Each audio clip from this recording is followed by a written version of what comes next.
Saya melihat, saya mengamati, saya membaca hasil-hasil riset banyak orang bahwa kondisi demokrasi kita sekarang ini pada posisi titik nadir yang terendah. Ahli di luar yang mengamati Indonesia secara sistematik menyebutnya kita ini sudah tidak demokrasi lagi.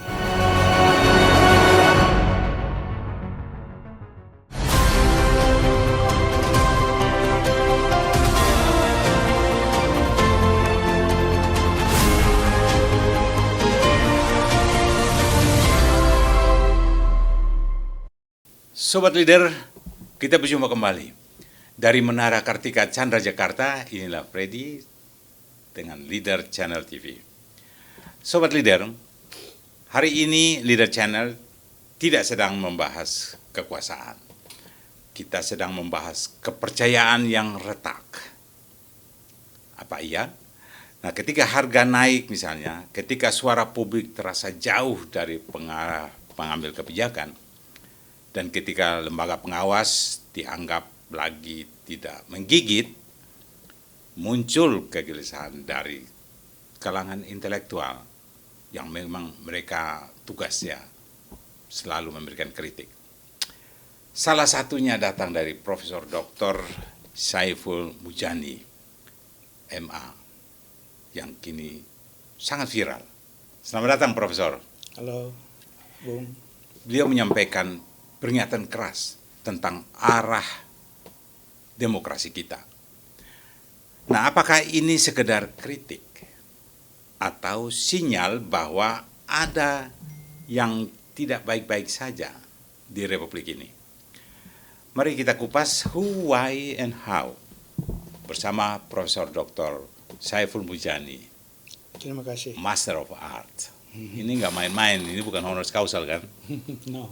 No, jadi benar-benar sekolah dengan pras dengan capek, pras kepala, fisik, segala macam. Untuk mendapat ini kan tidak gampang ya, Prof. Yeah. Jadi wajar. Kan kadang-kadang begini, Prof. Saya itu kadang-kadang dulu kan tidak ngerti jurnalistik ini. Saya senang ngomong kayak gini nih. Iya. Ngomong kayak gini nih senang. Senang ya? Yeah. Saya bikin berita, Prof. Baru awal kan saya tidak ngerti. Orang belajar jurnalistik aja belum tentu dia bisa nulis bagus. Awal-awal itu berita saya itu di kumuk-kumuk begini dibuang di tong sampah. Waduh, saya bilang. Sama supervisor. Editor itu. Coret-coret lalu dia kumuk-kumuk dia buang di tong sampah. Yeah. Saya berpikir dia makan nasi juga kan dalam hati saya. Yeah. Dia nggak mungkin makan besi. Wah, saya mesti belajar ini. Saya mesti belajar, Bro. Tapi lama-lama karena kita bikin berita itu terus-terus, kok ini ngomong ini dengan fakta ini kan kita kaitkan dengan ada teorinya, ada etikanya, ada konstitusinya sampai kayak undang-undang. Kok nggak nyambung? Kayak mulai terasa nggak nyambung. Nah, itu pada saat itu kita kritis. Yeah. Nah, kata editor saya, Anda udah nyampe itu. Jadi katanya kalau kita baca koran itu, Bro, kalau kita udah ngamuk-ngamuk dengan koran itu, kan kita baca terus-menerus. Kok ini tulisan wartawannya tulisan apa ini? Kita mulai berantem dengan koran itu atau nonton TV dan sebagainya. Itu katanya kita sudah nyampe itu. Benar ya itu, Bro? Nggak tahu. Nah, saya pikir sama juga. Ketika intelektual juga mulai dari sekolah sampai kepada akhirnya menemukan dia harus tetap konsisten dengan apa yang dia ngomong. Nggak mungkin dia ngomong hari ini A, besok B. Itu politisi kali ya. That's true. Nah, Prof, pertanyaan pembukanya ini kan saya sebenarnya pengen aja Prof tidak mau arah yang lagi viral-viral itu. Ya, betul. Saya ingin melihat what behind the screen, story behind the story itu. Pasti ada sesuatu yang Anda galaukan sampai mengeluarkan sebuah pernyataan. Kalau lihat realita sekarang ini kebijakan pemerintah terhadap misalnya dan keadaan di masyarakat, Anda melihat seperti apa sih sekarang ini dari berbagai perspektif? Terima kasih undangannya, Bung. Pertama-tama kita ini di tempat dalam semangat normatif bahwa pengelolaan negara itu, pemerintahan dalam evolusinya itu sampai pada satu tingkat yang kita sebut sebagai sistem demokrasi. Dan dalam sejarah peradaban manusia, disebut begitu, sampai hari ini setidak-tidaknya demokrasi itu adalah capaian terbaik yang pernah dibuat oleh peradaban manusia. Lepas dengan segala plus minusnya. Dari semua yang ada, dari semua sistem yang ada. Demokrasi itu adalah yang tingkat buruknya lebih sedikit daripada sistem yang lain. Nah, itu saya melihat, saya mengamati, saya membaca hasil-hasil riset banyak orang bahwa kondisi demokrasi kita sekarang ini pada posisi titik nadir yang terendah. Jadi ahli di luar yang mengamati Indonesia secara sistematik menyebutnya kita ini sudah tidak demokrasi lagi, tapi disebutnya sebagai otokrasi, otoritarianisme sebenarnya. Udah masuk ke situ, ke jurang itu. Saya, mungkin Bung juga ya, kita seangkatan lah dalam ini. Dididik dalam iklim dulu ya, pada zaman Orde Baru, saya mahasiswanya itu tahun 80-an, begitu. Sangat mendambakan yang namanya demokrasi itu. Haus gitu ya. Dan kita udah jenuh dan marah dengan sistem yang ada pada waktu itu. Sehingga akumulasi ini di-share oleh banyak mahasiswa, banyak masyarakat pada umumnya, sehingga meletuslah gerakan reformasi 98. Itu adalah sebuah capaian yang luar biasa juga, dengan banyak pengorbanan, Bung, ya. 98 itu. Tapi kok sejak 98 makin kesini bukannya makin terkonsolidasi istilahnya, makin matang demokrasinya, kenapa makin menurun gitu. Ukuran-ukurannya banyak gitu ya. Misalnya kita cek aja, salah satu basic dari demokrasi itu adalah perasaan warga. Tadi kalau Bung sebut percaya apa enggak sih terhadap pemerintah, terhadap pengambil keputusan publik dan seterusnya. Juga misalnya ada rasa bebas, rasa aman apa enggak gitu. Itu sangat basic. Kebetulan saya mengamati itu.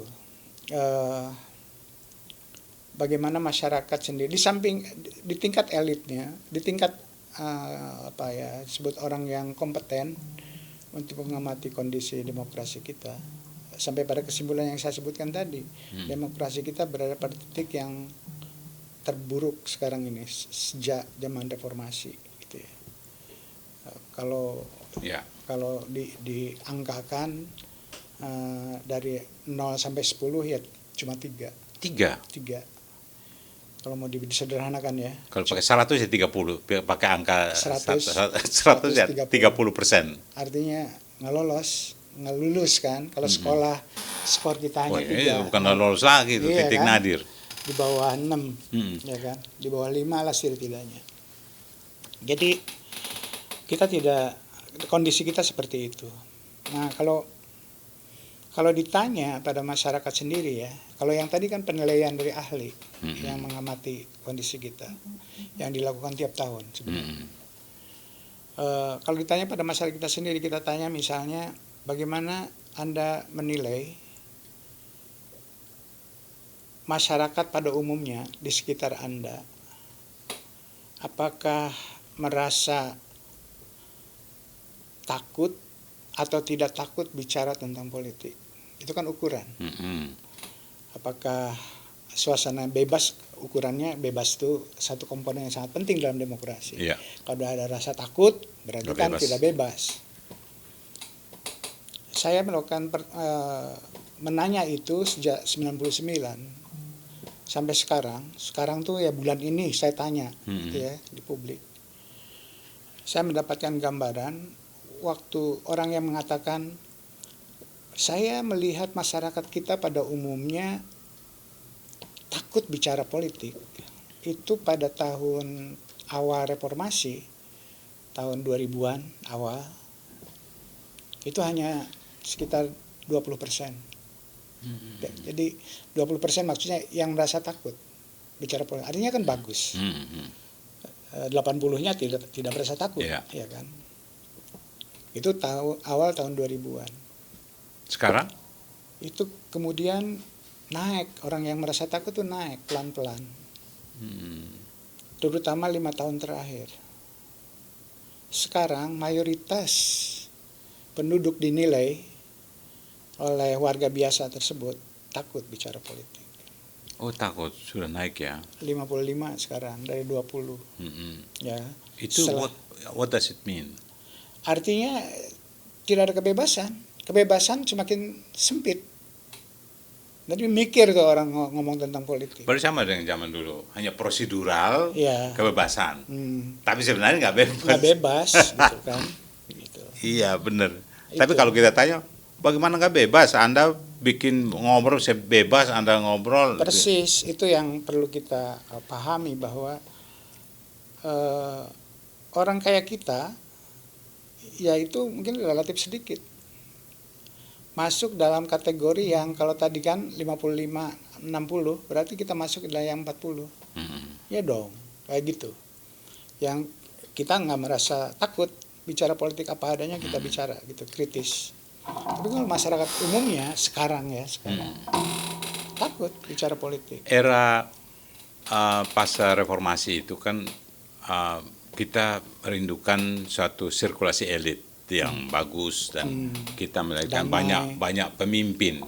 Jadi semua lini itu lahir pemimpin-pemimpin, bukan pejabat sekedar pejabat. Tapi saya pernah teman-teman riset kecil-kecilan, kita menemukan bahwa no leader, yang ada itu penguasa.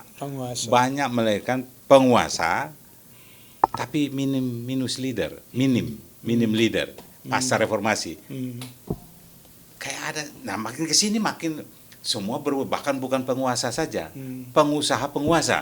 Jadi pengusaha, jadi penguasa juga. Bagaimana mereka bisa ambil keputusan? Itu yang. Iya, betul. Sekarang itu ya tadi memang bahwa soal kepemimpinan ya, leader. Nah, dalam hal ini itu hal yang sangat krusial di kita. Apalagi tantangannya pemimpin yang strategis itu kan bertumbuh pada pilihan dan dukungan rakyat. Kita kan lewat proses pemilu seperti itu. Mungkin kekurangan kita adalah rekrutmen terhadap warga untuk menjadi leader itu. Itu yang partai politik maksud Anda salah satunya? Termasuk salah satunya kurang inklusif mungkin. Leader ditentukan oleh aspek yang bukan the quality of seorang leader gitu ya, seseorang untuk menjadi leader, tapi lebih pada komponen misalnya seberapa kaya dia, seberapa dekat dengan yang berkuasa dan seterusnya semacam itu. Itu yang mungkin dominan sekarang di dalam politik kita. Gitu ya. Rocky Gerung pernah ngomong di sini dan di berbagai media. Saya mencatat itu satu yang menarik, bahwa partai politik harusnya sebelum melempar calon-calonnya ke publik, dia harus dites etikabilitasnya.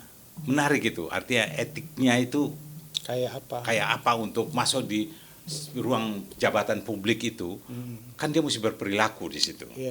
Kedua baru dites intelektualitasnya, karena dia akan bicara di forum-forum bukan domestik tapi juga di internasional. Baru setelah lolos itu dia dilempar ke publik, misalnya 6 orang dilempar, siapapun terpilih pasti itu sudah terbaik. Itu menurut Rocky. Tapi saya mau tanya Bung, kita ini ada leader nggak sih di Republik ini? Maksudnya tadi yang saya sebut itu apa benar kita lagi krisis kepemimpinan? Ya, bahwa saya percaya ada orang yang minimal punya potensi, ya, punya potensi untuk menjadi leader. Tapi ya tadi mereka ini tersisih atau tidak punya kesempatan untuk direkrut sebagai leader, untuk dipromosikan sebagai leader kayak gitu, karena kriterianya sudah berubah kira-kira begitu ya.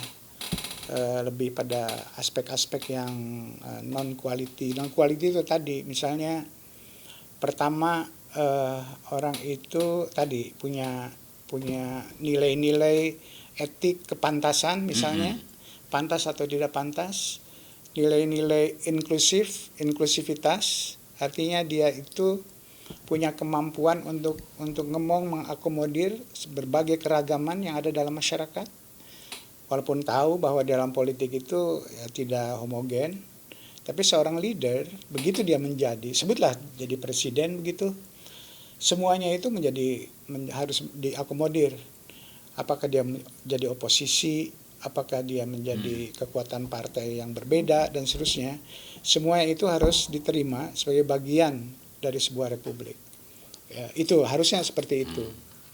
Nah, saya melihat sekarang itu kekuatan itu sudah semakin menipis. Berarti Anda tidak setuju seorang pengusaha juga seorang pejabat publik juga, artinya penguasa juga, artinya penguasa juga. Tidak soal, menurut saya dia latar belakangnya bisa pengusaha, tidak apa-apa, tapi the quality of leadership harus melekat pada dia gitu. Yang tadi ya, misalnya ketika dia berlatar belakang pengusaha, tapi begitu dia jadi leader, tidak lagi berperan punya kepentingan ekonomi untuk kelompoknya, tapi harus yang dilihat kepentingan jangan sampai inklusif. untuk memperpanjang ya kekayaannya, bisnisnya. Ya, itu yang mengerikan, gitu. artinya itu semua dihalalkan. Iya, gitu, betul. Nah, kalau kita punya leader quality, kualitas leader, itu pasti bisa direm, bisa dibedakan, kira-kira kayak begitu. Tapi Bung Prof, apa momen paling apa ya, yang membuat Anda tuh merasa harus bicara keras itu? Kritis lah mungkin ya, bicara kritis dengan cara yang berteriak. Yang bagi orang lain bilang itu keras ya. Keras ya.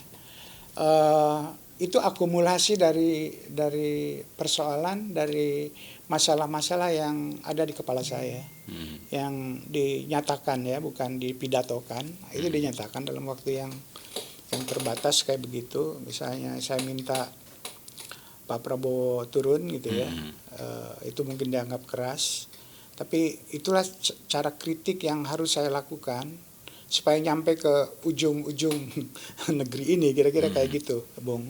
Ya. Saya juga realistis bahwa seorang yang sedang menjabat untuk bisa turun tersebut gitu ya, kita membutuhkan resource yang sangat besar gitu ya, kekuatan politik yang sangat besar gitu ya. Tapi saya kan hanya seorang guru gitu ya, dan bicara seperti itu, kalau bicara tentang mungkin apa enggak itu ya? Mungkin. Ya, ada memungkinkan. Iya, semua hanya sebuah ide, kira-kira kayak begitu ya, untuk dilontarkan. Tapi di balik itu tadi yang Bung tanyakan itu apa gitu ya?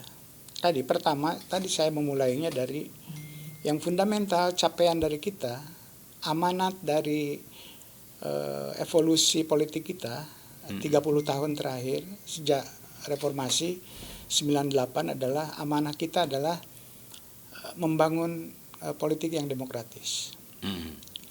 Itu pertama. Undang-undang dasar diamandemen beberapa kali untuk mewadahi aspirasi yang memungkinkan demokrasi bisa berkembang.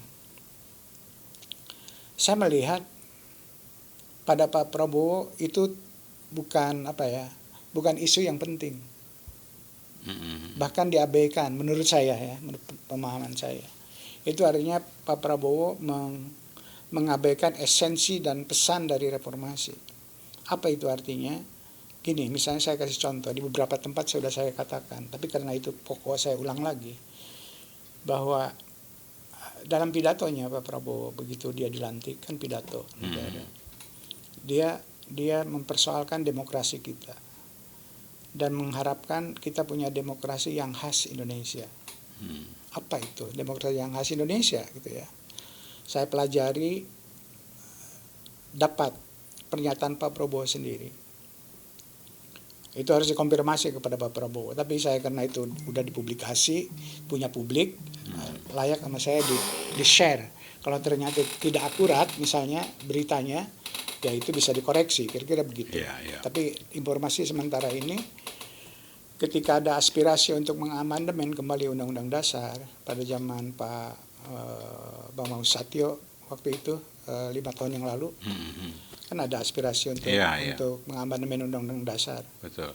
Ada dari DPD misalnya Pak Lanyala, dia punya aspirasi semacam itu. Juga ada aspirasi dari PDI Perjuangan untuk melakukan amandemen terbatas supaya arah jalan lebih jelas. GBHN masuk kembali seperti zaman sebelumnya. Ketika situasi seperti itu, Pak Prabowo mengeluarkan sikap sebagai ketua partai, gitu ya, 2019 waktu itu. Dia bilang tidak masalah sama sekali kalau kita menginginkan amandemen terbatas seperti memasukkan kembali GBHN. Malah saya menginginkan lebih luas dari itu. Saya ingin kembali ke Undang-Undang Dasar 1945 yang lama, yang asli, kira-kira kayak begitu. Artinya apa? Kalau itu agenda yang ada di pikiran dia ya, sebagai sebuah ide, seorang leader gitu ya, nasional, tapi cara berpikir tentang konstitusinya seperti itu artinya potensial orang yang punya jabatan strategis ini, bagi saya itu ancaman. Marxstadt itu, ya. Mengarah ke Marxstadt, kalau kembali ke dulu. Iya, jadi itu peluangnya ada. Karena dia punya latar belakang. punya kekuasaan, punya resource yang sangat besar. Kalau dia menginginkan itu, itu bisa terjadi kan begitu loh. Kalau dulu ngomongin 2019 kan belum jadi presiden.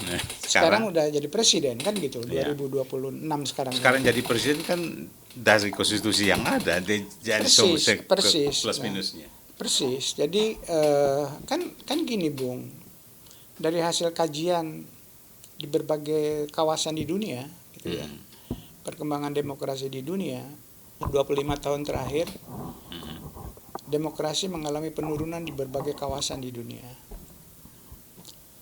Dicari sebabnya, kesimpulan para ahli mengatakan sumber utama dari melemahnya demokrasi adalah dirusaknya oleh elit politik, terutama eksekutif, presiden dalam hal ini. Kita tahu dulu dia seorang presiden bisa maju, bisa naik lewat prosedur pemilu menjadi pemimpin, tapi justru kemudian prosedur itu dibunuh, gitu ya, dihilangkan atau diperlemah. Hanya namanya aja pemilu, tapi sebenarnya pemilu yang tidak demokratis, kira-kira kayak gitu. Itu terjadi pada contoh yang sering saya sebut, yang paripurna, bagaimana elit merusak demokrasi adalah Hitler. Ya kan, Hitler kan berkuasa lewat pemilu, ya kan. Setelah dia berkuasa dibunuhlah, gitu ya, politik yang demokratis itu. Kita melihat belakangan orang kayak Donald Trump, gitu ya, dia berkuasa lewat pemilu. Setelah itu pemilu di Amerika sekarang rusak gitu ya, oleh dia, dan kemarin demo besar-besaran meminta Donald Trump turun, kan kira-kira gitu. Ada indikasi apa Prabowo ke arah Hitler? Saya berhipotesis gitu ya. Saya berhipotesis, mudah-mudahan saya salah gitu ya. Prabowo potensial punya itu. Setidaknya ketika dia melihat hasil reformasi kita, yang dia ingin mengembalikannya ke konstitusi lama gitu. Jadi itu yang persoalan yang saya sebut sebagai ancaman yang dasar terhadap perkembangan kemajuan bangsa kita, karena ini punya implikasi. Implikasinya adalah bahwa penataan pemerintahan, menjalankan negara gitu ya, itu juga sangat terkait dengan kita punya konstitusi. Kalau kita meragukan konstitusi itu, maka karena konstitusi itulah yang mengawasi kita to some extent, karena negara hukum. Hukum itu ya salah satunya adalah rem, Betul. rem, Oh, kan? rem. Rem. Kalau nggak anarkis. Iya, itu dia anarki. Gitu. Nah, saya melihat efek dari itu adalah sejumlah pelanggaran konstitusional dilakukan oleh Prabowo. Menurut saya ya, pemahaman saya. Contoh yang sederhana misalnya, yang paling begitu dia sudah dilantik sebagai presiden, dia melakukan rekrutmen jabatan politik strategis, yaitu para pembantunya menteri-menteri, ya, angkat menteri. Yang pertama misalnya di dalam konstitusi kita, tentara itu tidak boleh menduduki jabatan sipil. Ya. Oke. Belum lama dia baru saja dilantik, dia mengangkat misalnya Teddy menjadi sekretaris kabinet Sriwijaya. tanpa dia mengundurkan diri sebagai tentara. Naik terus pangkatnya. Bahkan naik terus. Saya dapat informasi yang sangat kuat, gitu ya. Dia di track supaya cepat dapat bintang 4. Apa yang membuat seperti itu, gitu ya. Jadi kayak tidak ada koridor, gitu ya. Harusnya DPR berfungsi ya. Iya, nah itu dia. Tidak ada kontrol tadi. Iya. Terus yang lain-lain juga banyak. Jadi rekrutmennya itu menurut saya didasarkan pada kronik. Saya tuh berpikir, kenapa Anda berpikir semacam bersikap semacam ini? Momen yang paling krusial itu seperti mungkin juga bagaimana kok tentara itu kan dalam berbagai kajian dalam konstitusi itu kan tentara melaksanakan keputusan politik. Undang-undang apapun tentara pasti dia ikuti, dia taat itu. Yeah. Dan saya tahu dari dulu tentara sangat taat pada konstitusi kan, Yeah. tegak lurus dia. Nah, jangan sampai tentara itu ikut berpikir, wah ini konstitusi, ini aturan, ini maksudnya begini nih. Kan dia nggak boleh itu, ya kan? Apalagi salah satu contoh penyiraman air keras terhadap aktivis Andre Yunus itu kan mantan ketua BAIS Pak Ponto ya, itu kan bilang begini, itu salah ketika revisi undang-undang di hotel apa tuh Perman itu Anda datang dengan dobrak pintu demonstrasi dan anak-anak yang jaga tentara, maksudnya prajurit-prajurit yang jaga itu kecolongan dan itu kecewa mereka, mungkin mereka dihukum. Saya kira tidak sederhana itu karena tentara di bawah itu mereka juga tahu harus melakukan apa dan itu mereka tidak salahin orang lain kok. Sifatnya komando. Saya tuh paling takut prajurit paling bawah Pak Mas Saiful. Tapi saya tidak takut jenderal berpikir itu karena kita bisa ajak diskusi. Kalau kita kaitkan dengan bawah kan mengerikan. Ya, apalagi hanya air, masa ilmunya hanya air keras, gimana ini dan orang yang seintelektual kalau dihabisin semua apa enggak mengerikan ini. Ya, betul. Jadi ya itu dia, kan ada amanat reformasi bahwa ada keinginan, ada aspirasi, ada ketentuan agar dilakukan upaya tentara kita menjadi lebih profesional. Oke.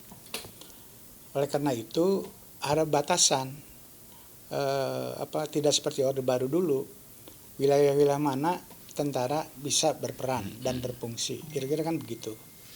Nah contoh yang tadi, jadi bagi saya kok bisa-bisanya tentara itu menjadi dalam tanda kutip satpam di Hotel Fairmont. Itu kan bukan wilayah dia. Betul. Harusnya polisi atau satpam biasa saja. Itu udah masuk ke wilayah yang salah. Udah ada di situ aja udah salah. Misalnya gini, sekarang kan tentara ikut jaga kejaksaan nih. Ya betul. Tahu-tahu ada aktivis yang datang, bisa ribut, bisa masuk, dan masa tentara itu nyari si aktivis itu untuk diapa-apain gitu? Kan tidak mungkin itu. Kan perintah dia hanya jaga dan dia merasa salah kalau kecolongan bisa ada yang lolos. Jadi argumen itu tidak masuk. nggak masuk.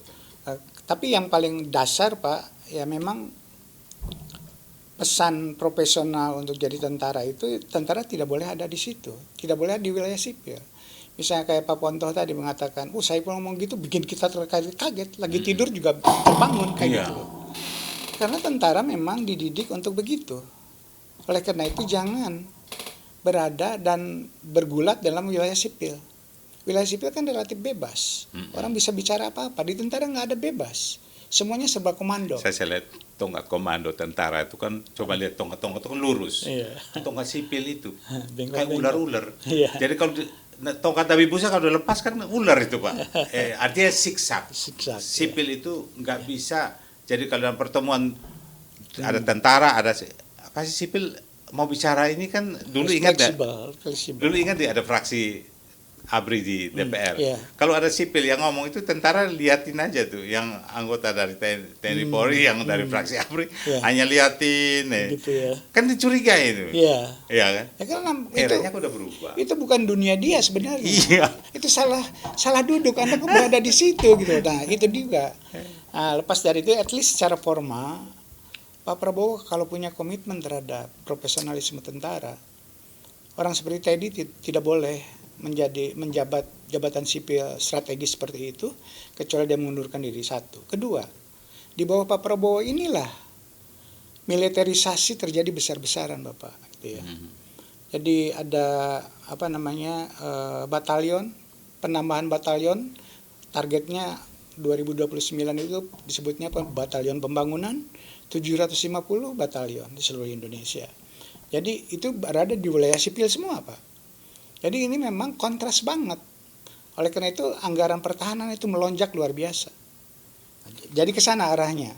Jadi dari konstitusi, menyalahi konstitusi, menyalahi supremasi sipil seperti yang dikatakan Bung tadi gitu ya. Arah kebijakannya seperti tadi yang dibuat. Bagaimana tentara masuk ke food estate, yang kayak begitu kan. Masuk ke koperasi desa, masuk ke MBG itu kan. Nggak kebayang sama kita. Kita yang lihat di lapangan itu betul. Pasti kalau kita ngomong ya dibantah-bantahin kan Pak. Tapi faktanya itu yang terjadi. Tapi saya khawatir mungkin informasi yang masuk ke presiden itu kayak zaman era Pak Harto itu kan, yang masuk ke dia kan yang penting Bapak senang gitu. Iya, kalau itu sih berarti Pak Prabowo tidak salah lah, tidak bisa disalahkan kalau itu kan berarti masukannya yang salah, kira-kira kayak begitu. Ya. Tapi kalau saya nggak begitu. Apalagi demokrasi saat Iya, ini kebebasan. Ini adalah kebijakan Pak Prabowo gitu. Pak Prabowo ingin melakukan militerisasi lagi terhadap Indonesia. Itu betul-betul menyimpang dari. Apa mungkin di era kebebasan media dan It's happen, global Bung. networking? Udah terjadi, Bu.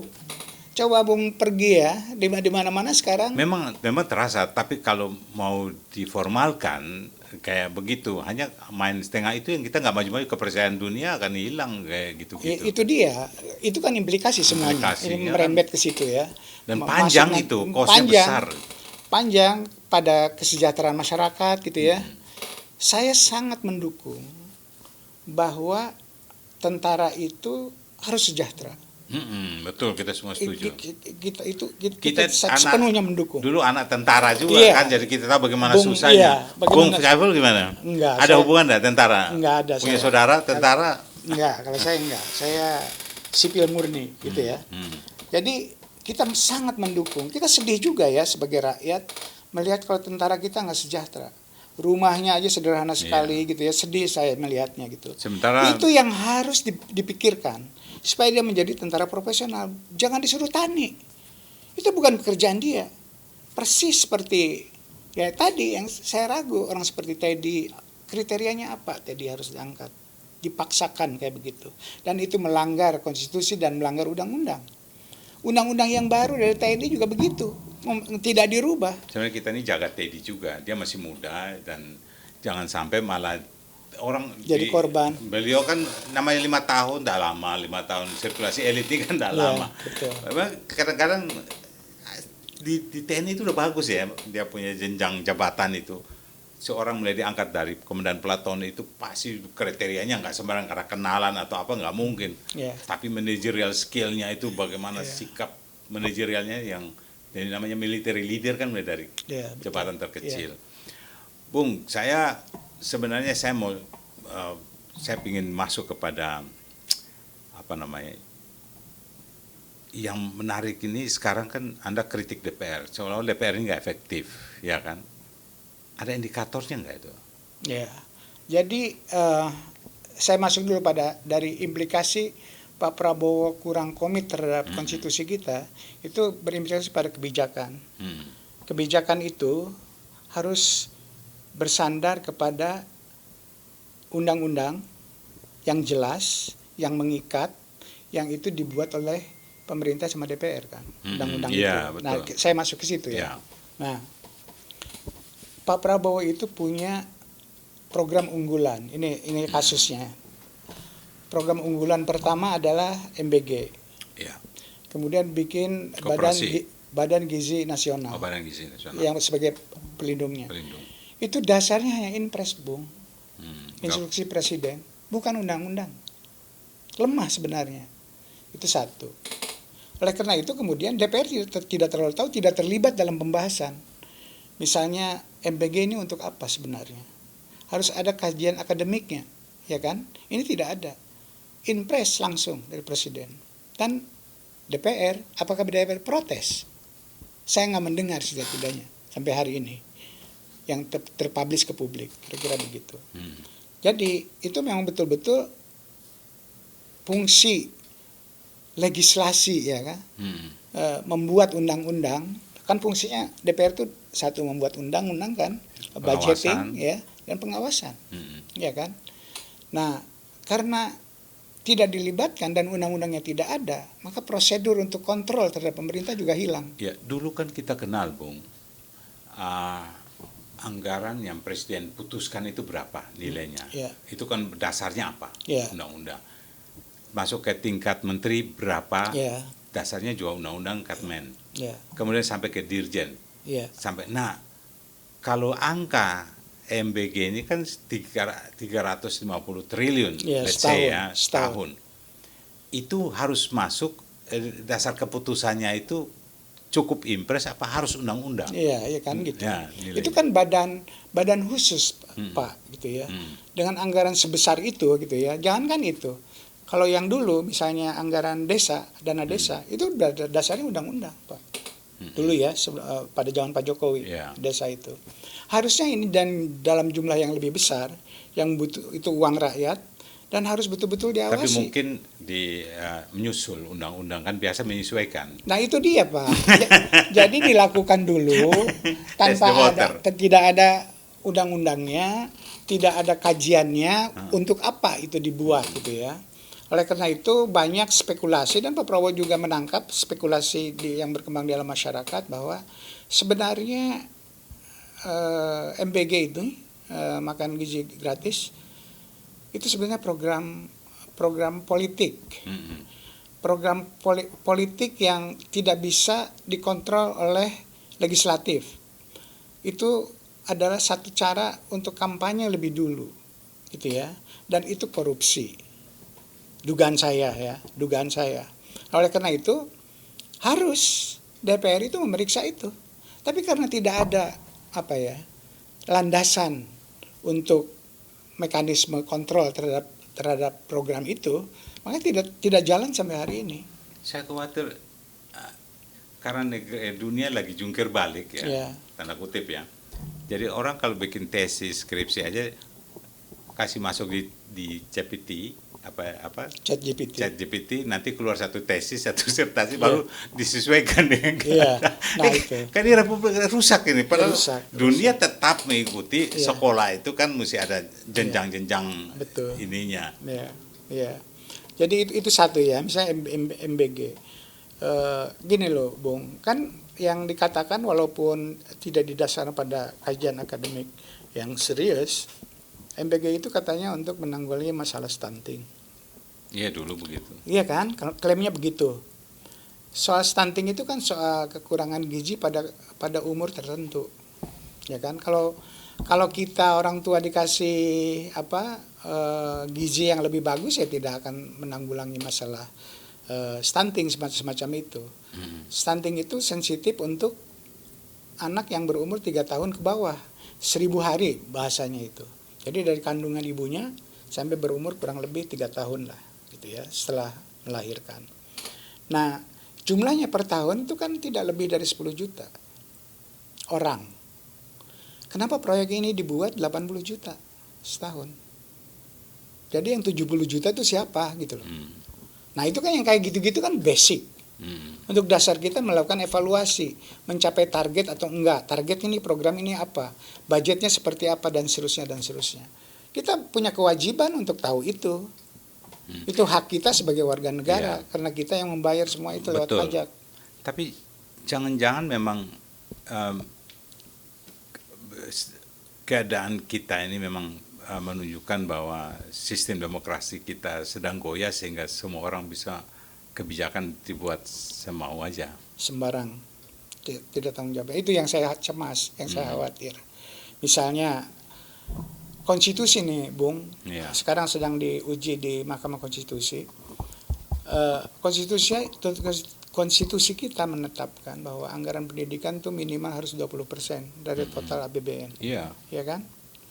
Nah, sekarang dipersoalkan sebagian dari anggaran itu dipindahin ke makan bergizi gratis MBG. Tapi dalam pemaparan pemerintah itu mereka deny ini kan hasil efisiensi. Ini gimana? Publik. Iya, betul. Oleh karena itu sekarang lagi diuji di Mahkamah Konstitusi.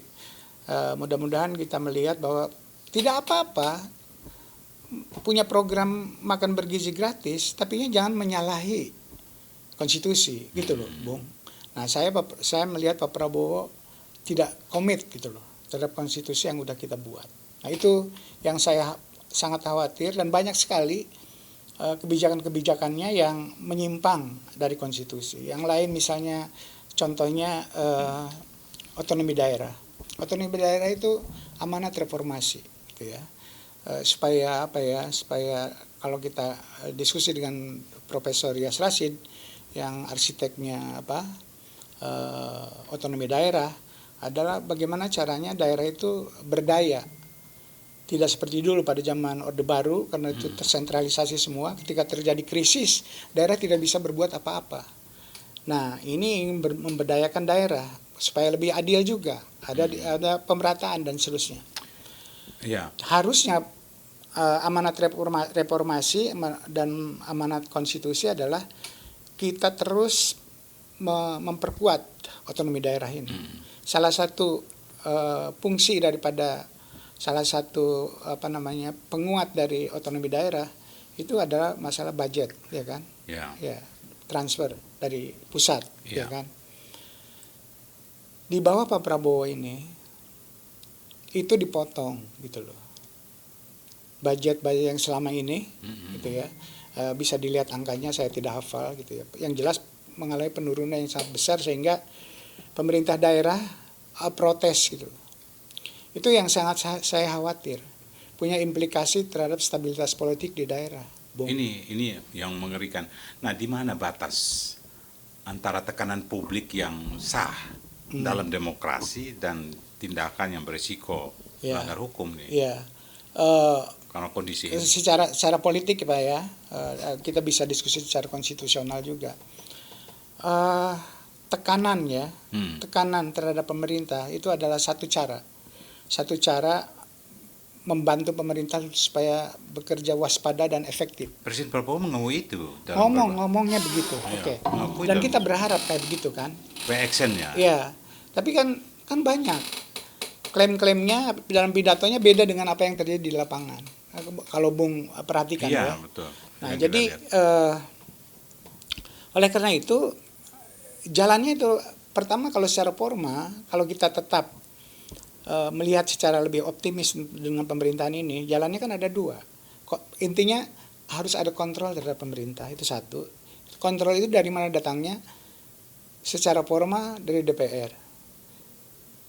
Kubu yang lain lagi atau cabang yang lainnya yang bisa kontrol pemerintah adalah civil society dan media.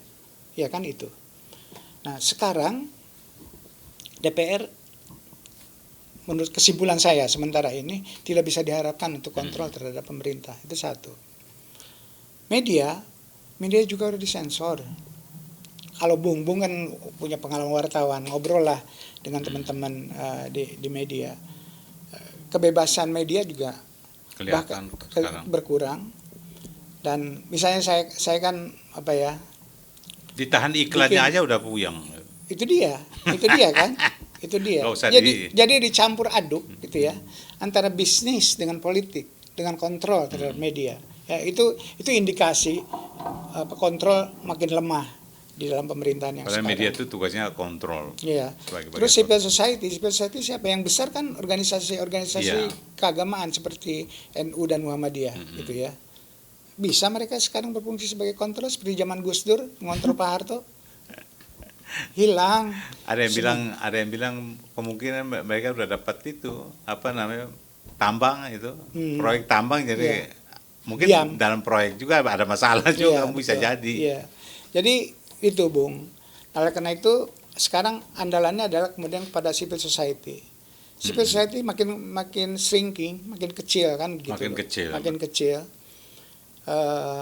Saya aja yang punya sikap kayak gini ya dikonfrontir dengan anggota civil society yang lain. Misalnya saya kritik keras seperti itu, saya di demo ada kelompok masyarakat. Kantor saya berhari-hari itu didatangi pendemo gitu ya, mengancam agar saya ditangkap dan seterusnya semacam itu. Jadi ini konfliknya kemudian bukan antara civil society dengan negara gitu ya, tapi ini antara civil society dengan civil society juga gitu loh. Nah itu keadaannya sekarang. Nah jadi dalam keadaan seperti itu maka kalau melalui jalur formal kayak begitu, maka kontrol lewat civil society, tapi juga harus kita kembangkan di samping ya, menurut prosedur yang formal, tapi juga yang unkonvensional saya sebut. Unkonvensional itu artinya seperti aksi-aksi gitu ya, sebagai bagian dari partisipasi politik yang sah dan dijamin oleh konstitusi, dan oleh karena itu konstitusional juga, diatur dalam undang-undang dan seterusnya.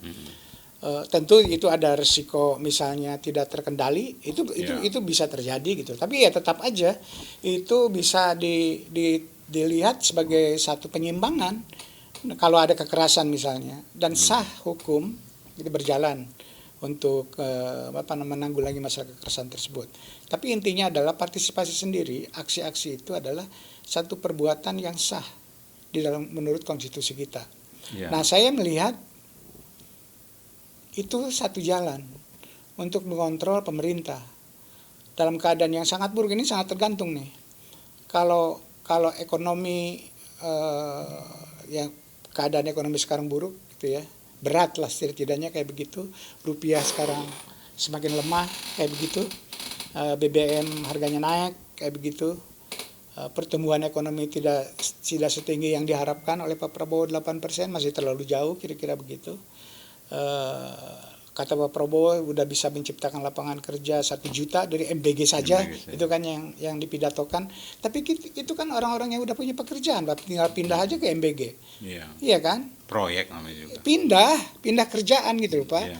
Kalau Bapak Pindah proyek. Iya, pindah proyek. Jadi orangnya itu aja gitu loh. Nah, oleh karena itu menurut saya kita harus bersuara setidak-tidaknya gitu ya. Kalau perlu bersuara yang sekeras-kerasnya minimal supaya kedengaran, dan Pak Prabowo harusnya ya terimalah itu ya sebagai upaya untuk membuat pemerintahannya lebih efektif. Misalnya tidak ada yang bersuara keras lagi, semua diam. Ya. Semua civil society, akademisi, media diam. Ya. Itu juga demo juga itu kan.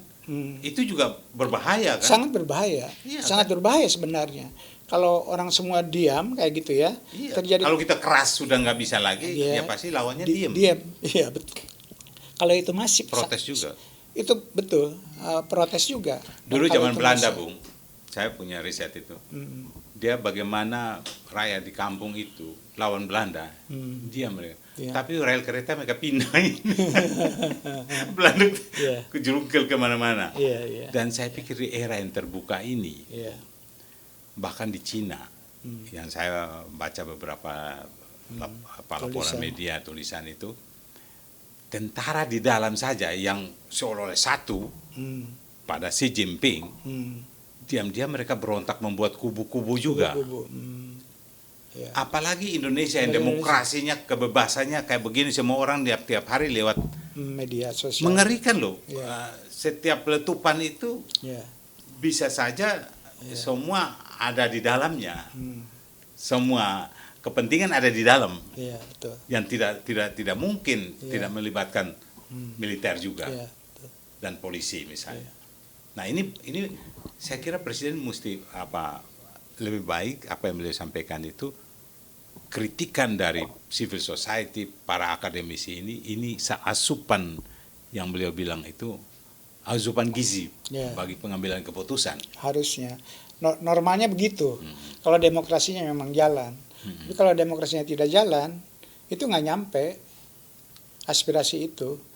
Elit-elit politik juga tidak cukup mudah berkomunikasi dengan presiden. Saya dengar begitu ya, saya tidak pernah berkomunikasi, tapi laporannya kira-kira begitu. Jadi ada hanya orang-orang tertentu yang punya akses kepada presiden, dan itu berbahaya menurut saya. Khawatir mereka takut, jadi mau nyampaikannya sebenarnya mereka betul itu benar Pak, Ya. setuju Pak, Iya, kan gitu. Ya. Kan misalnya kayak Menteri SDM bilang sampai akhir tahun BBM tidak akan naik. Udah naik Pak. Sudah. Saya biasa beli turbo itu 12.000. Tapi kayaknya imitating dengan Jokowi deh. Jokowi juga diam-diam nggak naik, tapi dia tuh udah naik. Diam-diam naik. Iya. Kalau zaman Pak Harto kan naik langsung Iya. rame kan. Iya. Apa kayak kemungkinan tuh tes the water 1 April kemarin kan mereka bikin isu dulu rame, tapi tidak naik, rakyat down ya. Tapi diam-diam naik. Dan Ya nggak bisa dihindarkan lah Pak itu ya. Harus disampaikan aja. Iya, yang jadi masalah kan sekarang masalah fiskal kan, gitu ya. Kita tuh tidak punya keleluasaan dalam fiskal, sangat sempit, sangat terbatas. Kita punya untuk membiayai pembangunan ini. Nah kalau itu dibuatnya program-program yang sifatnya populis kayak begitu, gitu ya. Seperti BMG, seperti Koperasi Desa Merah Putih, seperti program penguatan tentara di batalion-batalion tersebut, beratlah gitu ya ekonomi kita ke depan. Saya bukan ahli ekonomi, tapi saya cukup rutin diskusi dengan para ekonom. Sumber-sumber masalahnya di situ. Tidak terkendalinya keinginan presiden yang tidak terukur secara ekonomi, kira-kira kayak begitu, dan itu berbahaya. Ya, benar. Saya kadang-kadang berpikir presiden itu memberikan statement apapun. Dulu Pak Harto, saya selalu singgung di sini. Pak Harto bilang tak gebuk, di bawah sudah digebukin semua Pak. Nah maksud saya presiden tuh kata-kata tuh mematikan loh. Iya, betul. Apalagi kata perintah atau Iya. mengeluh Misalnya, aja, menertibkan kata-kata ya. yang dia pakai diksi itu di bawah kan nggak boleh nanya lagi Pak, betul. Udah tahu arahnya, kayak Ponto bilang itu kan. Nah, saya takut hal begini salah kalau terjadi dan berbahaya gitu ya. Dan misalnya kalau berkembang meluas ponto-ponto yang lain kayak begitu, itu bisa chaos. Betul, Bung. Apa yang Anda baca dari arah kebijakan Presiden Prabowo ini? Ya tadi sesungguhnya kebijakan yang dibuatnya itu tidak didasarkan pada pertimbangan yang rasional, yang matang, tapi lebih didasarkan pada bagaimana caranya menarik massa supaya simpatik sama dia dan supaya mendapat dukungan dalam pemilu 2029. Jadi arahnya ke sana. Ya, kalau gitu kritik yang paling tajam Anda berikan itu pada titik mana? Kebijakan pada saya lebih komunikasi fundamental atau pada saya lebih kekuasaan? pada fundamental, pada aspek struktur konstitusi kita. Dasarnya karena dari situ. Ya, konstitusi. Dari situ. Nah, dari sanalah makanya kemudian berimplikasi pada kebijakannya, termasuk militerisasi dan sebagainya itu. Begitu, Bung. Nah, kalau kita mau maju ke akhir ini, kalau Prof hari ini misalnya rakyat harus memilih, ya, lebih berbahaya mana bagi Republik ini? Pemimpin yang salah arah atau rakyat yang kehilangan keberanian untuk mengoreksi jalannya pemerintahan? Kalau demokrasinya jalan, kita bisa mengoreksi pemimpin lewat rakyat. Kalau demokrasinya jalan. Kalau tidak jalan, pemimpin yang salah arah yang harus turun secara konstitusional, termasuk lewat aksi-aksi yang damai. Itu caranya untuk mengontrol pemerintah. Dan kita punya sejarah tentang itu. Tahun 60-an, tahun 90-an pada zaman Pak Harto, tahun 2000-an zaman Gus Dur. Begitulah. Jadi mungkin kita masih membutuhkan refresh kembali tentang politik kita. Jadi itu skenario terburuk. Terburuk, berat ya sebenarnya. Dan dalam kondisi tidak mudah juga. Namun tidak bisa dibendung itu apabila kondisi pemerintah yang tidak kompeten seperti itu, yang kurang peduli dengan konstitusi, dibarengi dengan krisis ekonomi. Itu berat. Saya khawatir kita sedang menuju pada suatu polarisasi yang lebih dalam. Bisa, itu bisa. Tapi pengalaman kita polarisasi itu cukup terkendali kok, gitu ya. Polarisasi itu, sumber polarisasi itu kan itu klaim-klaim dari elit politik bahwa dia mewakili massa yang besar, kira-kira kayak begitu. Yeah. Dihadap-hadapkan dengan oposisinya, kira-kira begitu, yang tidak dihitung oleh ini. Itu polarisasi biasa dari situ. Dekat hubungannya polarisasi itu ya dengan program-program populis sebenarnya. Memang kalau kita lihat ya, Presiden Jokowi di satu sisi kebijakan dia berbeda air, dan saat ini kayaknya kok apa namanya, ada kemiripan arahnya ya. Mungkin to some extent mungkin copy paste ya, di copy aja apa yang dilakukan Pak Jokowi. Jadi cukup belajarlah dari Pak Jokowi, Pak Prabowo ini gitu ya, bagaimana cara mempertahankan kekuasaan. Dan melanjutkan Pak Jokowi cukup berhasil untuk mempertahankan kekuasaan itu dengan cara dia. Dan nampaknya sukses itu ingin Pak Prabowo copy gitu ya. Dan itu yang akan terjadi. Tapi Jokowi kan pakai ular politik. Dia kan betul. Komando nih. Iya, betul. Apakah bisa gitu ya? Iya. Menjalankan model politik Pak Jokowi. Kita lihat gitu loh. Setidaknya sampai hari ini program-programnya itu, kalau Pak Jokowi dulu kan dengan bansos macam-macam bansos kan. Kalau yang sekarang adalah program tadi fix. Kayak MBG, kayak koperasi, kayak fix gitu ya, fix gitu. price, ya. Fix anggaran. Ya. Bung, kita akan masuk di akhir ini. Saya tuh pingin mungkin ini kita cari solusi ini. Apa langkah paling realistis untuk memulihkan kepercayaan publik hari ini? Anda lihat? Wah, itu pertanyaan yang sangat susah ya. Dimulainya tentu saja kalau publik secara umum itu pertama-tama adalah bagaimana kondisi ekonomi kita. Bisa enggak gitu loh. Pemerintah itu kan wilayah pemerintah, ekonomi itu terutama untuk fiskal kan begitu loh. Pengelolaan fiskalnya seperti apa? Kalau sebutlah begitu ya, tantangan kenaikan harga BBM, rupiah dan seterusnya itu bisa terkendali, saya kira dengan sendirinya masyarakat percaya. Nah, itu harus pemerintah lakukan. Iya, itu yang harus dilakukan kan gitu loh. Bagaimana caranya itu bisa dilakukan? Buatlah kebijakan-kebijakan yang prudent, yang hati-hati, yang cermat, yang efisien, sebagaimana diklaim oleh Pak Prabowo sendiri, efisiensi. Saya beli paya ini, saya suka makan paya pagi-pagi. Iya.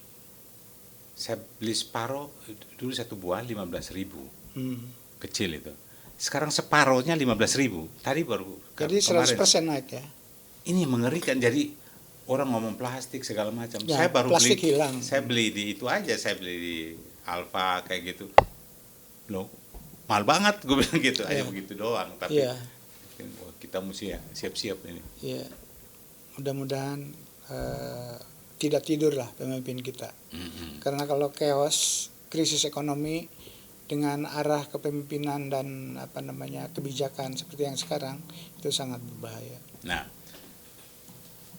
apa yang Anda harapkan dari peran masyarakat sipil, akademisi, media seperti kita ini? Apa yang karena kita juga takut juga kan, pasti banyak media juga ya mungkin tidak keras amat telepon, halo apa kabar juga dari mana, dari Mabes, dari Reskrim, orang udah ngeri aja, padahal dia nggak tanya apa-apa, tanya apa kabar, kalau lama kali nggak ditelepon, belum lagi iklan dari kasih misalnya, wah ada resesi atau krisis jadi kita potong anggaran iklan itu, udah susah, halus, betul, halus, betul. Saya dalam situasi seperti itu, dalam kondisi itu artinya our democracy is dying gitu ya. Demokrasi kita udah istilahnya tuh sedang hampir mati lah. Jangan dying dong, jangan sampai bagaimana harus bangkit kembali. Iya, itu dia. Renaissance. Kalau nggak boleh retreat. Iya, our democracy is dying, dan oleh karena itu kita harus cegah, sebutlah begitu ya. Dari mana, dari sisi mana? Kalau berharap pada lembaga-lembaga formal itu kan susah, ya kan, tidak jalan. Oleh karena itu mungkin walaupun bagaimana ya lewat civil society yang bersuara lebih keras gitu ya, sehingga setidak-tidaknya DPR juga kemudian melihat itu, bahwa dia punya pendukung di tingkat massa yang perlu mengontrol pemerintah. Mungkin hanya itu yang paling ini, yang paling yang jalan lain tapi juga sangat berisiko adalah lewat ya aksi-aksi. Saya ini punya keyakinan bahwa setiap masa itu ada orang-orang kritis, dan pengkritik juga ada masanya kan, semuanya. Dan itu ada momentum. Check and balance itu nggak pernah hilang, hanya cek doang, balance nggak ada, tapi semua ada check and balance-nya, dia harus berfungsi di era namanya negara demokrasi. Ya, mudah-mudahan begitu. Akan sekarang jangan terlalu lama muncul kekuatan-kekuatan kritis itu untuk menciptakan satu alternatif check and balances. Tapi Bung, saya minta Anda 1 menit di layar ini, di kamera. Jika Anda berbicara langsung dengan Presiden Prabowo dan kepada rakyat, apa pesan yang paling jujur yang ingin Anda sampaikan? Untuk menyelamatkan kekuasaan secara lebih normal dan mungkin lebih efisien, saya kira Pak Prabowo harus punya komitmen terhadap konstitusi. Bekerjalah atas dasar konstitusi. Tapi bagi masyarakat itu harus lebih konkret gitu ya. Nah, oleh karena itu masyarakat harus kritis, jangan melihat program-program jangka pendek, kira-kira kayak begitu, karena itu punya implikasi jangka panjang. Kita berharap masyarakat lebih bisa peduli, lebih bisa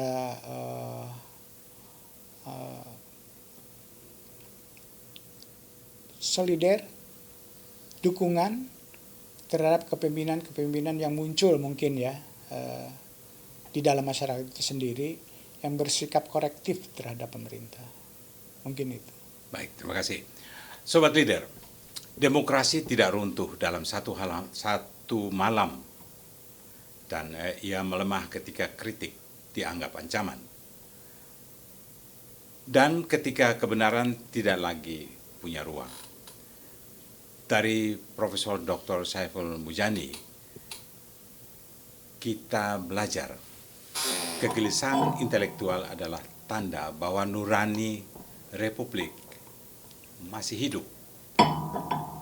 Pertanyaannya, apakah kita masih berani mendengar? Sobat Leader, saya Frendolu, ini adalah Leader Channel TV, tempat kebenaran bersuara dan pemikiran bertumbuh untuk Indonesia yang lebih baik. Terima kasih. Terima kasih.